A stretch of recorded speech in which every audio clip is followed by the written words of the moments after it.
Good morning and happy Monday. I hope you all had a wonderful weekend. My name is Narina McKeejan. I have the honor of serving as Chair, Assistant Vice President of the Los Angeles Regional Consortium, and I'm delighted to welcome you all today to our Mastering CPL Transcription webinar. We are truly fortunate to have our colleagues and partners from the California MAP Initiative joining us for this important and timely webinar. Please join me in welcoming Janelle, CPL Counselor with the California MAP Initiative, and Arlene, Academic Evaluations Coordinator at Moreno Valley College, and she also works very closely with the MAP team. We are so grateful that they have graciously offered their time and expertise to share with us today. I'd also like to take a moment to thank our CPL colleagues in our LARC community of practice. Through your ongoing conversations and collaboration, we recognize that this is a need and a valuable resource for our LA colleges who remain committed to expanding access and advancing student success by ensuring learners maximize credit for prior learning. With that, it's my pleasure to turn it over to our presenters. Thank you. Thank you, Dr. McKeegan, and thank you so much for having us today. Today, we'll be walking through mastering CPL transcription. This training is much more than just coding and the compliance when it comes to CPL, but also about ensuring that CPL is honored, clearly documented, and visible for students and transfer institutions. That way, we can help students in their overall goals and their academic success. Here's what we're aiming to accomplish today. First, gain a clear overview of CPL and why transcription matters. Second, learn how to transcribe CPL using Title V guidelines. Third, understand the MIS reporting requirements, especially for SY02 and SY04. Fourth, explore best practices in annotation and workflow. And fifth, review system integrations across Banner, Colleague, and PeopleSoft. Okay, so why transcription matters. First, it's required by Title V. If CPL isn't clearly recorded on the transcript, we're out of compliance. Second, transcription ensures trust with our transfer institutions. If we're not clear, students may lose an opportunity for transfer. Third, transparency. Students deserve to see their CPL recognized on their transcript, and especially for our veterans and our working adults, this really adds validity to their experiences. And fourth, transcription supports accurate reporting, which drives funding and accountability. In short, if it's not on the transcript, it's not going to exist in the eyes of the system. Okay, so Vision 2030 goals. CPL is directly tied to our statewide Vision 2030 goals, equity, completion, and workforce readiness. By giving students credit for what they already know, we reduce time to completion, lower cost, and validate their prior experiences. This accelerates degree completion and helps students achieve their goals at a quicker pace. So CPL transcription is just not about the compliance. It's also about contributing to the system's broader mission to close equity gaps and improve student outcomes. Title V requirement states that the student's academic record shall be clearly annotated to reflect credit was earned by assessment of prior learning. In other words, not only do we have to award CPL, we must clearly document it. That annotation is a signal that tells everyone, students, counselors, CSU, and UC evaluators, how the credit was earned.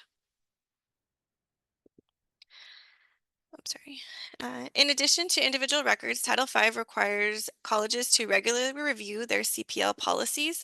Governing boards must do this every 3 years, and reporting is not optional. Colleges must submit findings to the Chancellor's Office, including disaggregated data, retention and persistence rates, completion outcomes such as certificate, degree, and transfer, and student feedback on policies. This creates a feedback loop to ensure CPL policies are working and equitable.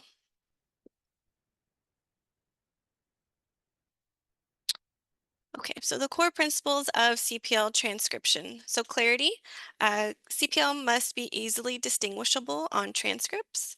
Consistency, using uniform notation across all programs and campuses. Compliance, align with Title V and MIS reporting codes.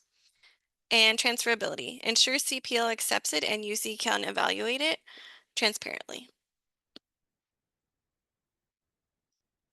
There are legal frameworks that guide our work. Section 55025 confirms that faculty have the authority in assigning grades, even for CPL, and Ed Code 94900 requires transcripts to be permanent.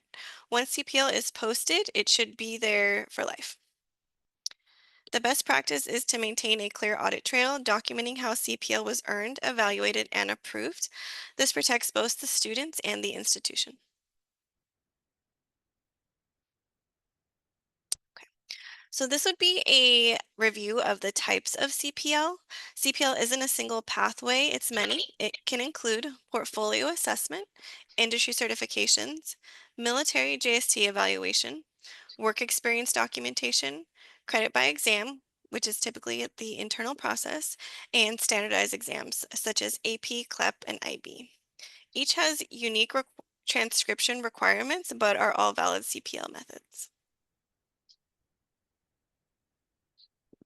In a portfolio assessment, students compile evidence of their learning, work examples, reflections, or projects that align with the course outcomes.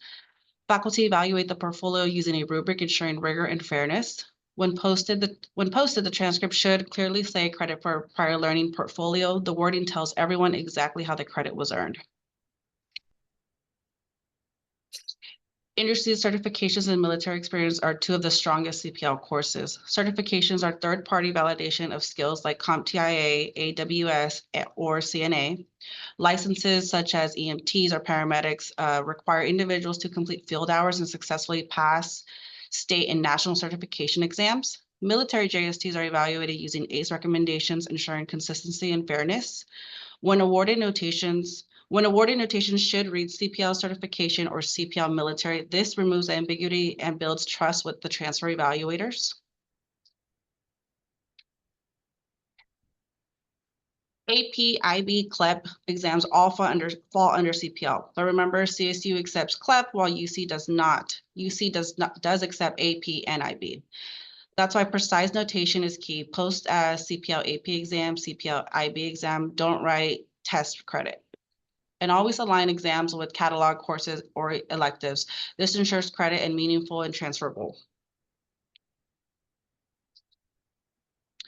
Every CPL must be reported in MIS.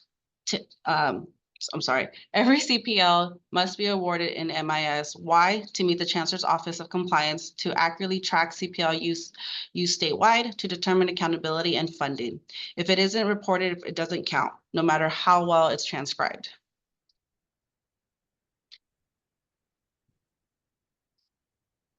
The SY02 field records the method of CPL. Each award must have one method code: portfolio, exam, certification, JST. A best practice is to create a local crosswalk linking each CPL method to the right SY02 code so staff don't have to guess.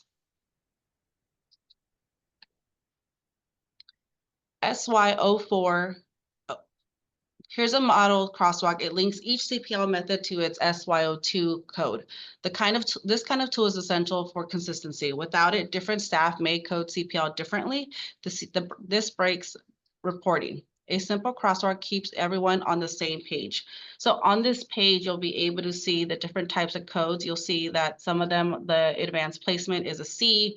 On here, you'll be able to say when to use it, and then the examples and the notes that we have on the right. And there's examples also that are directly tied to the cco.edu, their web data. And then you can also see on here, there are places where it might be something that you might not be familiar with that are brand new to us. So something like the industry credentials that are on here as well. We did advance that one. We did move that one forward. And then as well as the defense language proficiency test.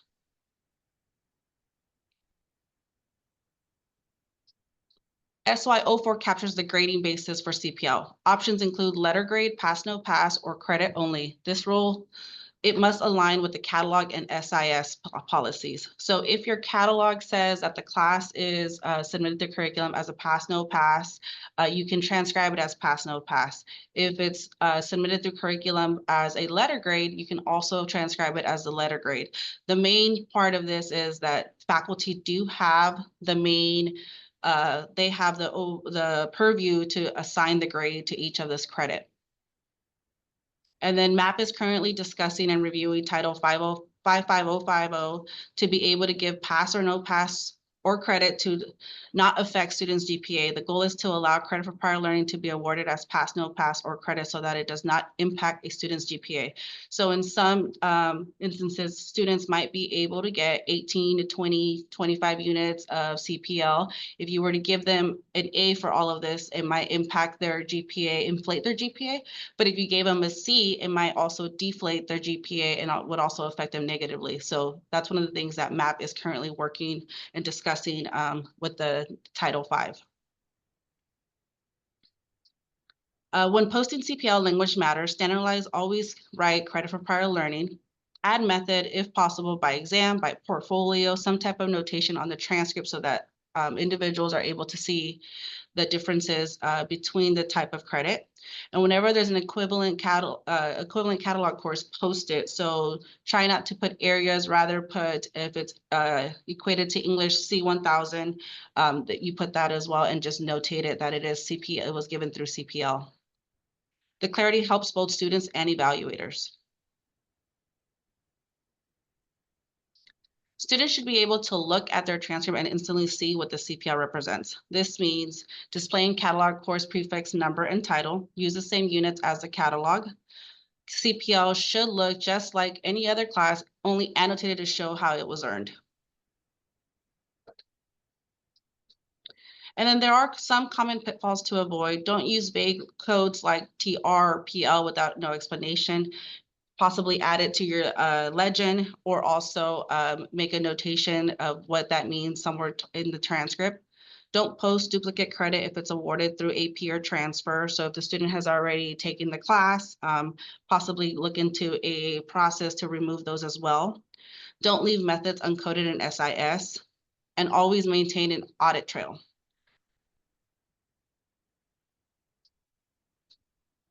Best practice is to transcribe CPL after 3 things. Faculty approve the award. So you can create a database. You can use the MAP system to create your database for approvals. Or you can also have a some type of a process to make sure that you're documenting all of the approvals by faculty. And at sometimes the student might come with a new type of documentation for a course, and then that would go through the faculty to make sure that to see if they approve that documentation to give credit. Documentation is validated, so any type of licenses, any type of certifications, any of those, work with faculty to make sure that that's the proper documentation that they would like to see and exactly what is on there that they would like to review, such as if it's active, do they need an active license in like in EMT? A counselor reviews it against the student plan, and also does the student need it to complete their program of study? Is this a course that will help their financial aid or not help their financial aid? The student then accepts or appeals and CPL entered on the record. This sequence ensures accuracy and alignment. Some colleges wait to post CPL until a student nears graduation. The conversation should begin at each individual college due to their processes. The pros of awarding it after or near graduation is avoids wasted CPL if the student transfers early. So if there is a student that has quite a bit of work that they could get CPL for, but they don't need it towards their degree, they might transfer over some units that might not be needed at the CSU level. Also, the con, students lose timely benefits like prerequisite clearance and financial aid accuracy. And another con could be also the duplication of credit. So if a student has a credit for the beginning course of a series that they're starting through CPL, but they need it on their transcript somehow to validate that and they take the class. There are systems that do plan according to what is already on the student records. It might be planning that class instead of not planning it so that and the student takes it on their end. This is really going to depend on the capabilities of your team and the best workflow for you. A recommended workflow looks like this. Student request initiates, faculty discipline evaluates, there's a faculty decision, approval and coding. The counselor review does, like we spoke about a little while ago, and then the student consulted. And then, of course, transcript entry if it was approved, and a student notification. The student should be told of everything that's been added to their transcript, so they're aware of where this course credit is coming from and what they were approved for, or in the other end, what they might have been denied for. This sequence ensures compliance while keeping the student informed at every step. Collecting data is critical for telling the CPL story. Disaggregate by gender and race ethnicity, track how many students receive CPL, how many credits they earn, and their outcomes. Also gather qualitative feedback through surveys and focus groups. Data plus stories show both impact and equity. And this will help your colleges create more and more effective processes once you start hearing when the student is having like if there's a stop barrier there, or if the student is it's taking a while for the transcription to happen, or if the student ends up taking the class because it took a while.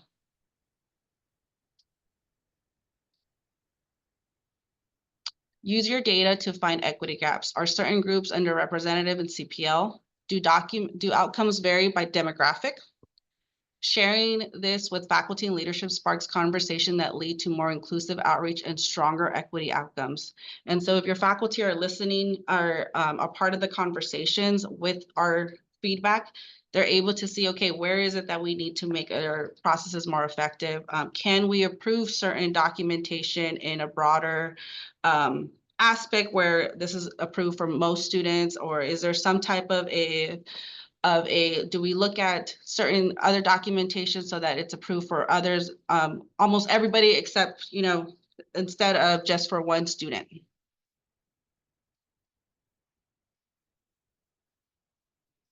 And then student provides insights that data alone cannot. Collects surveys after CPL awards, hosts focus groups with veterans, adult learners, and CTE students. Capture testimonials about time and money saved. The feedback loop makes CPL processes more student-centered and effective. So this is continuing that conversation with the students as well, so that we're able to hear more and more about the students' journey instead of just creating processes that might be hindering them. And here's an example of how some CPL transcriptions for PeopleSoft. You'll be able to see that on here, there are quite a bit of information on here. You can see right underneath where it says the Fire Protection Organization, it's listed clearly credit for prior learning industry certification. It's also listed the units that the student's getting and also the grade on here. And then you'll see also on the transfer part of it, you see how it's a 2. That probably means that it's only going to CSU. And so this is specifically will tell the CSUs this is the credit that they can take. As well as you can see that these classes are to a direct course. This credit is to a direct course. So you'll see these are the titles of the classes that your college is offering. PeopleSoft handles CPL similar, allowing students to be coded distinctively so it clears where credit came from and how it applies. And then again, consistency across the systems is key. Students and evaluators must always see the CPL as valid and transparent credit. And then this is a photo, this is a snapshot of how a Lucian colleague transcription example, the same thing where you'll see that it's just on the left here where it transfers to the course title. You can see that the AP is listed a little differently and it is just to get credit. There are notations that on here that says PL, that's prior learning, as well as a notation for the different types. So this one says industry credit, the IND stands for industry certification. The military is usually coming from the JST, as well as another one you'll see right here for the JST. It's just a preference of the college. And then you can also see that it lists the portfolio. You can also see right here how the GPA is counted with the grades that are in here. So these are all counted towards the GPA for the CPL. When it comes to colleague, it is posted on the top, so you'll see it at the top here. And then you'll also be able to see on here, oh, I'm sorry, there's no photo of it, but at the very bottom, at the very bottom of this transcript, it is not pulled into the UC GPA line. For degree audit, you can remove PL credit. from going into your from going into your UC, your IGETSI patterns. So you're able to pull it only for the CSU plans and also for the native plans of your college. And that's where you're able to exclude it. We have put together some manuals for both for all three Banner, Colleague, and PeopleSoft. We will put the link in the chat so you're able to see these manuals. You're able to go in there and see how other colleges are doing it. There is an example for each of them. There's also quite a bit of information in there as well when it comes to all of the data, the MIS data elements in there. So please take a look at it when you get a chance.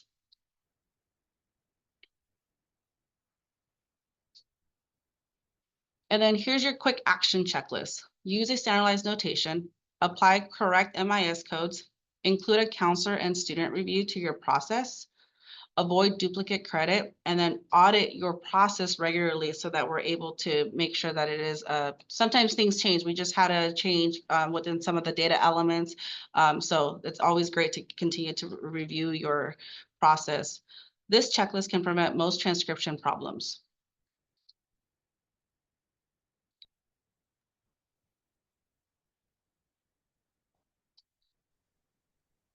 Okay, don't forget, the support continues beyond today. Join our CPL office hours, which are Monday, Tuesday, and Wednesday from 12 to noon, and we would be happy to look at your specific CPL process, anything that you're encountering in terms of transcription, and see if we can help you just take a look at, what we can do really to help make sure that the coding and the reporting of CPL is as descriptive as possible. And we just wanted to see if anybody had any questions and anything that we could answer for you today.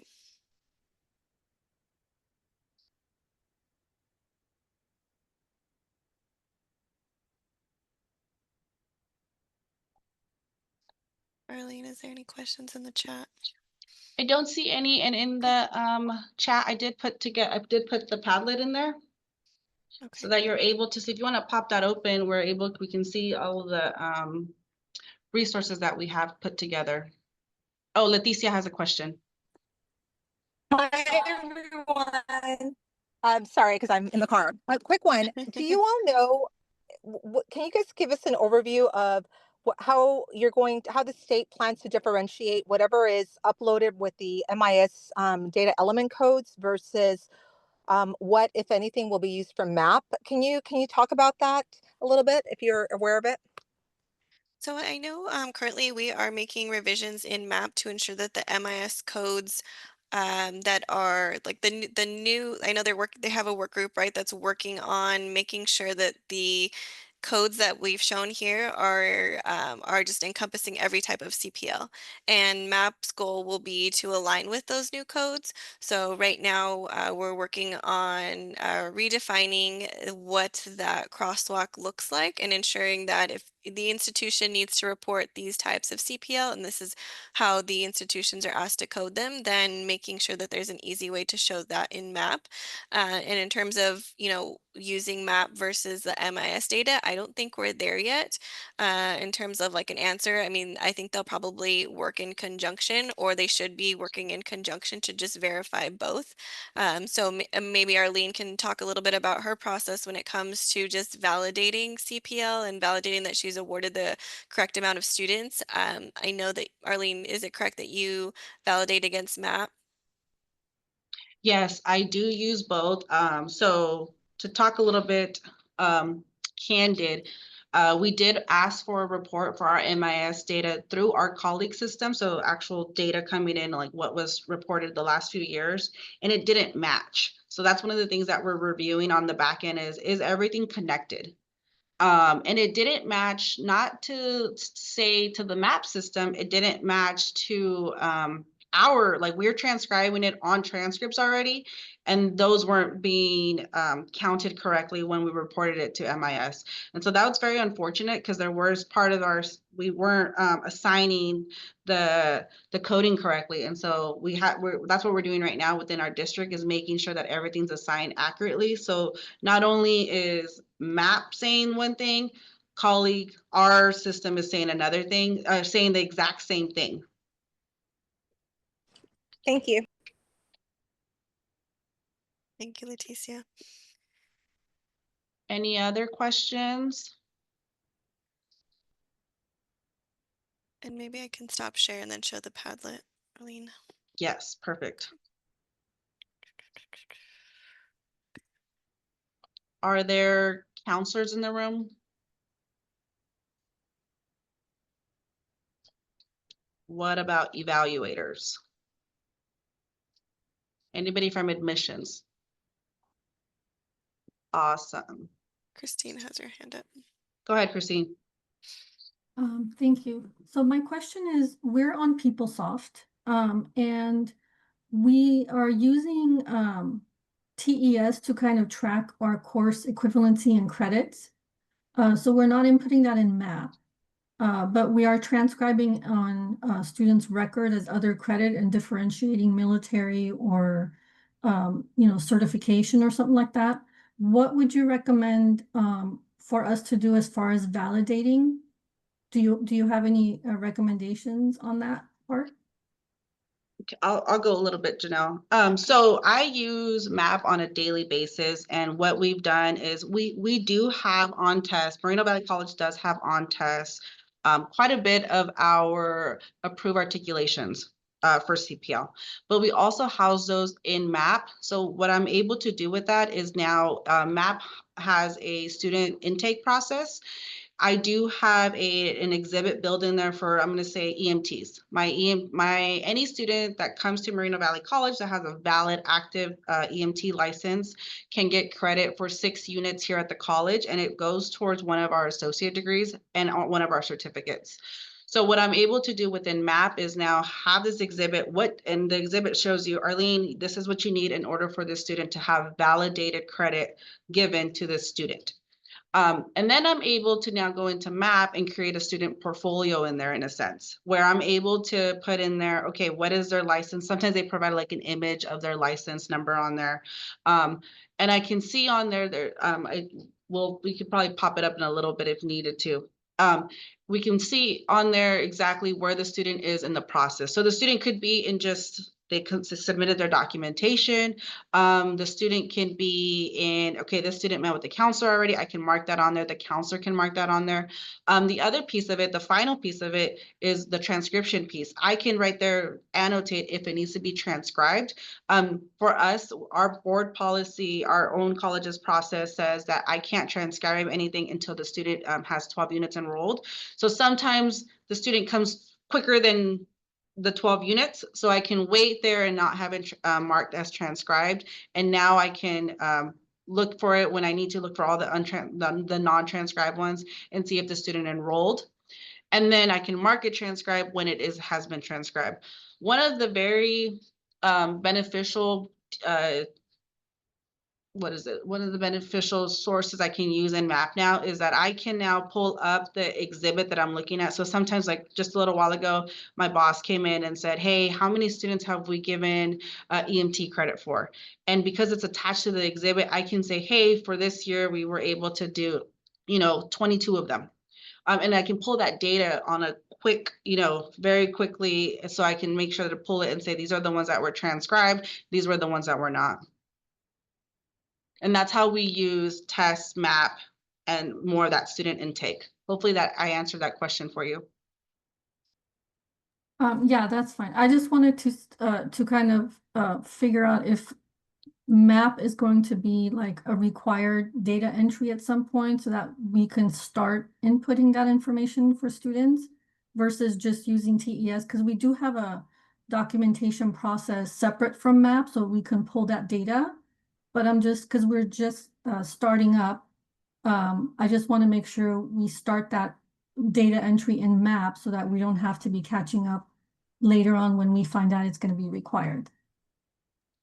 And Christine, I think currently, I mean, we can't say that it is required. It is the system that the Chancellor's Office is supporting to document CPL, but right now currently not required. I will say this afternoon, Arlene and I are actually meeting with a group to discuss the integration with tests. So we know that a lot of colleges, even Norco College, before we had like the student landing pages, we use tests to just show like the CPL opportunities that were available to students, because we didn't have, a more like student facing method to do so.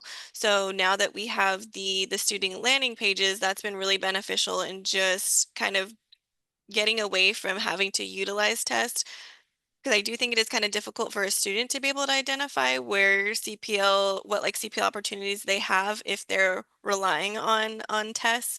But we are working with a group this afternoon to hopefully have an idea of what that integration can look like, or at least what MAP can do to grab that file that's provided by the institution and import that information into MAP. Thank you so much. Thank you. And Arlene did put a few examples of landing pages. So when I mentioned, we no longer use tests, we now use the landing page.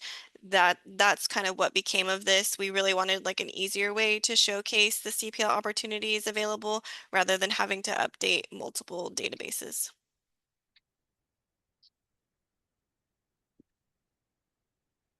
Leticia? Okay, now I'm in my office. Hi. Hi. I heard you mention a slide where you talked about the workflow, and I think Mhm. in terms of the student journey, Mhm.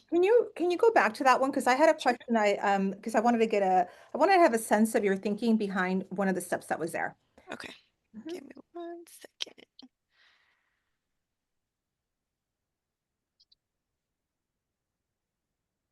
See if I can. I don't have it in presenter mode, but is this Okay. okay? Okay. Oh, I can't see anything. It's a dark screen. Um, Oh, here, hold on. Oh, am I tapping the wrong did thing? everybody see that? Let me Now we're see. back on gallery view. Maybe one more time and then I'll. Yeah, Janelle, we saw it, but it disappeared. It's coming back again now.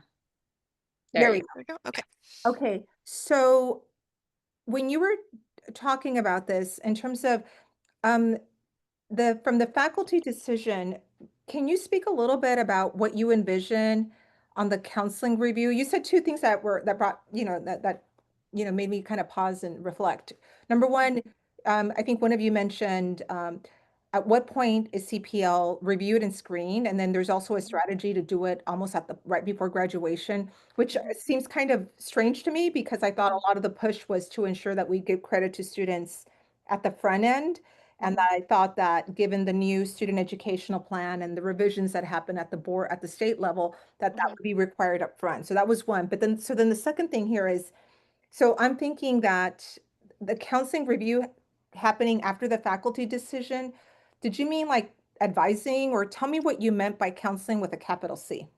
Yeah. So I would think that in my view of this, that the student is meeting with the counselor at that time of the request, right? So they're having that conversation before the faculty are even consulted or that's even taken forward to them. Because my idea is when the student is meeting with the counselor, they're gonna, like mark off some of those instances when CPL is not going to be appropriate in their mind. So if they're thinking UC transfer, if you're like engineering, like we're not even going to walk down that path of CPL, right?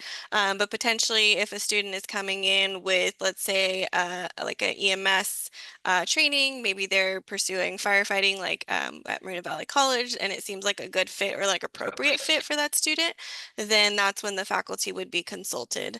And then based off their decision, the counselor review, in my opinion, is really a critical part of that step where the student is accepting, appealing, or denying the CPL, so that if before it's finalized, before it's on the transcript, then we're having that conversation of this is how it can potentially affect transfer. This is how it could potentially affect your, if you're a veteran, like your basic housing allowance, depending on the institution, any financial aid implications. So just walking through those scenarios so they know if you accept this credit and it's posted on your transcript, then understand that you're not going to be able to take this course and receive financial aid for it because you would have earned credit. Or if you were relying on taking that course for your basic housing as a veteran, you now earn credit for that course. So so that's kind of like what we thought in that sense of just making sure that the student understood what they were accepting before it was transcribed. Okay. And this is the part that we talk about, like, it just depends on the process at your college. And there might be different processes for each type of CPL. Yeah. At our college, AP comes in, honestly, July 15th is like the deadline, the time that those tests are given out. And so some of the APs currently, our process is just to transcribe, but is that really helping the student? Is that a process that we also need to look at to say, hey, each of these students have to be in a council to be able to say, do they need them? Because some of the students might be transferring to UC Berkeley that only take a 5 in that chem exam and they might have gotten a 3. So does that transcription really help benefit that student? So it will always be just depending on the CPL, as well as depending on your process. So if you do have faculty or counseling faculty that are already talking about CPL at those initial student education plan sessions, is that conversation happening? So then when the evaluators get it, you're able to transcribe that right away. But if that's not happening, where is that transcription piece happening? And is it helping the student or not helping the student? Yeah. And Arlene and I have had that conversation just like internally with our own institutions because we kind of, go on the goal of like, let's prolong it just in case the student changes their mind, right? Because making sure that the student understands is one thing, but students tend to change their mind a few times throughout their journey. So the intent of like prolonging it was to ensure that you kind of like didn't run into that issue where a student was changing their mind. However, there's also a downfall of that. Like there was one particular student that we tried to, go through the process of informing the student about the CPL that they were going to receive, putting the CPL that they were going to receive on their plan as a placeholder. So don't take this, you will get CPL in this once you meet the requirements. And then that student ended up taking the course. So I do see where it could be a drawback, when you're prolonging the awarding of CPL. On the front end, like if you're transcribing on the front end, you're clearing prerequisites and you have that ability to do that for the student, but you might run into a problem where the student is changing their mind. So I think just depending on the institution's, workflow where they kind of see that fitting in is what it's going to depend on. Thank you. And this is where we make that recommendation of making sure our counselors are getting some professional development in CPL. So they're able to understand exactly what students could get credit for, maybe what your college has already approved. We've been doing this for quite a few years here at our district, and there are still, counselors that don't know every single approval. And so maybe having that documented them for them and being able to have that as a resource. And then also we do have, Janelle works with does a counseling work group that she hosts every other Friday, I believe. And they have those conversations about what exactly do counselors need as PD and what do counselors ask at that initial meeting or that student education plan session where they're able to ask questions like, have you ever been an EMT? Especially learning in that session, they're learning now what the student's program of study is, their transfer goals, all of that they're having those actual one-on-one conversations. At our college, we do have 2 not CPL counselors. We have 2 counselors, one for the veterans, and we make sure that that veteran counselor is very up to date with everything that we do. We actually include her in quite a bit. And then because we do have a lot of public safety articulations, we make sure that our public safety counselor is also aware of all of the changes, approvals, all of that. So she's able to have any type of information at quick able for her to grab them if she needed them. So when she's meeting with those students.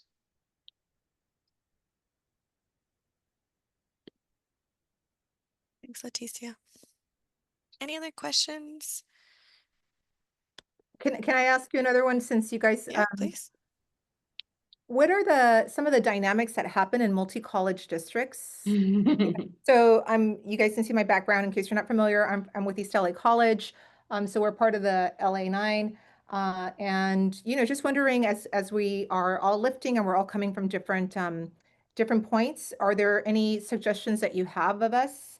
Especially when it comes to, if it's a common application and students can go and take and potentially get CPL anywhere. Students are really, they're really smart. They're going to go where it's going to be easier. So how do you handle or balance out where it may be systems may be more sophisticated or more far along, and they're going to one college, but that they're not really staying there for the whole degree. They're coming to another college. Any suggestions do you have for us? I can start off Go ahead, and Ellen. then Janelle, you add pieces of it. So we are a district as well. Norco, Moreno Valley, Riverside, all of us are a district.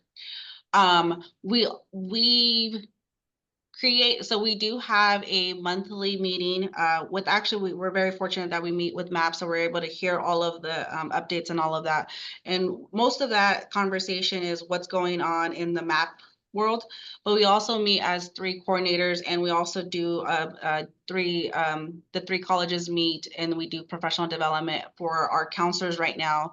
All 3 of us, I believe, are also doing flex presentations so that we're able to have those conversations at that level. So it's like a college level, a district level, and sometimes even a discipline level, depending on it. We do share common curriculum. So what we've created a board policy that says if 2 of the 3 colleges say, yes, this is approved. So 2 of the discipline faculty, depending on who the subject matter expert is, if they've said yes, then it's approved throughout the district. I'm sure that's going to be way harder for a 9 college district. So that's something that we do. One of the things that we do also like for the single colleges in a sense. So if the course isn't in say Norco's catalog and it's only in Moreno Valley's catalog, we only need the faculty of Moreno Valley to be able to approve that. And we do all focus on very different CTE disciplines. Riverside has nursing. I have more of the public safety. Janelle has construction, all of that. So that's where we have our little freedom to do that. But the main process is if 2 of the colleges approve it, then we can move it forward to the district. And it's been I don't want to make it all butterflies. It's been a battle. Some of the process have been, figuring out this. Some faculty don't agree with like the other 2 colleges or the opposite. So we are working through that, but that's one of the reasons why we also implement professional development for not only for counselors, but also we try to bring our discipline faculty in a lot of those conversations, and they're the ones that have the say so in all of these approvals. Janelle, you want to add anything? No, I think I think you covered it mostly, but yeah, the flex presentations, like the district-wide flex, has really been beneficial in just letting the faculty know this is the process that we all agreed upon, for better or for worse, right? Currently, right now, we at least need to follow our curriculum process and have the majority of the faculty agree or the majority of faculty not agree for this to be a valid offering or to or not to be an offering for students. So we make sure that, we're following that review process. Within that was also a timeline that was developed. So ensuring that the faculty have an appropriate amount of time to respond to the decision and then what those next steps may be, just so they're aware, like, we can't leave the student just waiting. So what do you feel like is an appropriate time frame that we can ask you to make a decision? And then if not, then how should we proceed? So that was part of the discussion. And yeah, I think just making sure that we're kind of all on the same page when it comes to the CPL offerings that are being awarded, even if a college is not in agreement. So let's just say it was that one college that was a no in our process, ensuring that that college still knows this is going to move forward as an active or approved articulation because we have the faculty approval at the other 2 colleges. So this is what your students can be able to earn or can earn for CPL. So that's worked for us. Like Arlene said, and not to say that it's perfect. I think it has prolonged our ability to make decisions at a quicker basis or just CPL offerings to students. But at least, we're ensuring that that all the faculty are aware and the discipline faculty are all on the same page. And I would like to add some wins that we've done with as a district. We've been able to change to update our board policy. We used to only take 30 units of CPL, only give 30 units of CPL. Now we are giving 45. Obviously, we're not trying to give that 45 to every student if it's not going to impact, if it's not going to be towards their associate degree. But we were able to change that as a district. We've also been able to, so any student that comes in with their JST, their joint service transcript, we're able to give them transcription of course credit. We used to give them a pseudo class on their actual transcript, and it would say military credit 3 units, military PE, whatever it was that we gave them. We've actually been able to sit with all of the faculty with the district to say, hey, can we offer health science 1? Can we offer kinesiology, blah, blah, blah, blah. So we're giving them actual transcription of courses that are in our catalog, and that was a district win. One of the things that we also been able to do is review our own processes, as sometimes processes just happen because we haven't been reviewing them within a few years, right? And so we were able to look at, this is one of our, I would say it's a huge win. We have a 50% policy for our certifications, our certificates within our district. So we can only award certificates if we gave them 50% of the credit within the college. We were looking at it and also applying it to our associate's degrees that were attached to the certificates, and that was incorrect. That actual practice should have only been to the certificate, not towards the associate degree. If you look at our, ed code, if you look at board policy, it was all done. And so that was something that we did as a district, was reviewing, hey, what are we doing that hasn't been updated? What should be updated? Also, what are we doing well? There are quite a bit of things that we do. The more and more we talk to other colleges, we're like, oh, okay, I thought we were doing that incorrectly, but that's actually something, you learn from other colleges versus, I've been at this district 18 years. All I know is this district until I started to understand what other districts are doing. Leticia, one more comment I would say, which as Arlene, you were talking about like the big wins. One thing that we were able to do was have faculty on special projects at all of the colleges and to work on a common discipline. So last year we decided to tackle business, and with that was an individual from all 3 colleges that was tasked with reviewing specific industry certifications, looking at what the exam scores were, looking at the rubrics, making sure there was enough content. So if we were taking these forward to our faculty, that they would be able to make a decision. And we collectively took that to all 3 of the department chairs at the colleges so that we could tackle it like together. So that was really cool because we were able to get a lot of work done with just working on it at the same time, which made a huge impact for our district. Thank you so much. This is super helpful. Gave us a couple of ideas. Thanks. Awesome. And if you ever want to reach out to us, we have quite a bit of stories, good and bad. Oh, I will. I already got your names down for sure. Perfect. I think I think one of the big areas of interest that's going to be coming up for us is how do we encourage, as this grows, how do we ensure that this is sustainable for our faculty who have to review the exams, for those that are not necessarily a standard, paper pencil kind of multiple choice type of an exam. It's more of a skills-based approach in terms of an exam. So interested in looking at models that other colleges have within the region and statewide on that. Thanks. Right. And I will say when it comes to having the faculty make the decisions, we have tried to make, like specifically the industry certifications, we've tried to make those as standardized as possible. So when it comes to a real estate exam, give us the grade that you're comfortable applying throughout the district. If a student comes in with this, this license, so that we don't have to take this back to you every single time, what does an appropriate grade look like for this certification for your courses? And even so, when we have like specific, like let's just say welding, okay, well, what is this the only welding certification that you would accept? What other licenses would you accept? Just trying to like minimize having to consult with the faculty over and over and over again and making their decision just be as broad as they're comfortable with, just so that we don't have to go back every single time and you know, reevaluate and reassess.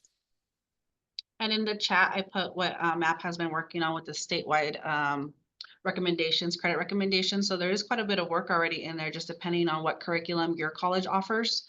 Administration of Justice is very popular. CIS is very popular. One of the examples I have for CompTIA is right now we're not offering a certain class that's required for our certificate. So our faculty reached out to me saying, hey, can we tell these students to take this exam because I can't offer this class during the next year. And so just stuff like that, like that's where faculty are now thinking about that in that sense. It just happens that the classes just keeps getting low enrollment. And right now we're kind of in a bind where we need to make sure that our courses are more effective in the number, you know, the cost ratio of them all. So the faculty, that's how faculty are solving some of their issues too. Any other questions we can answer? And Arlene and I did put our information in the chat.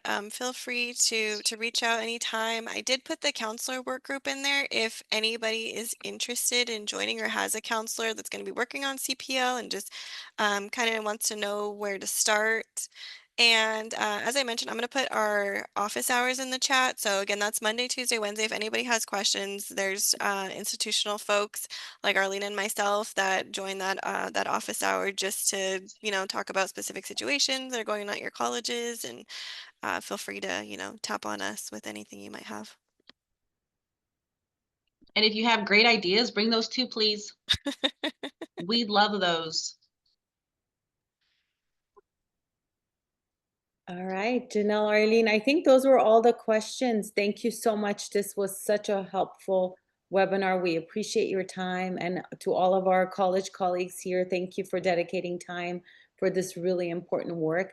As you could see, it's ever evolving and changing, and you need a lot of buy-in, collaboration, and policy review. So we look forward to working together to make sure that we're addressing all of our learners' needs through credit for prior learning. So thank you so much, everyone. And we will follow up with the recording with all of the resources that Arlene and Janelle shared so that you could share it with your teams and your colleagues. Have a wonderful, wonderful week, everyone. Thank you, and bye-bye.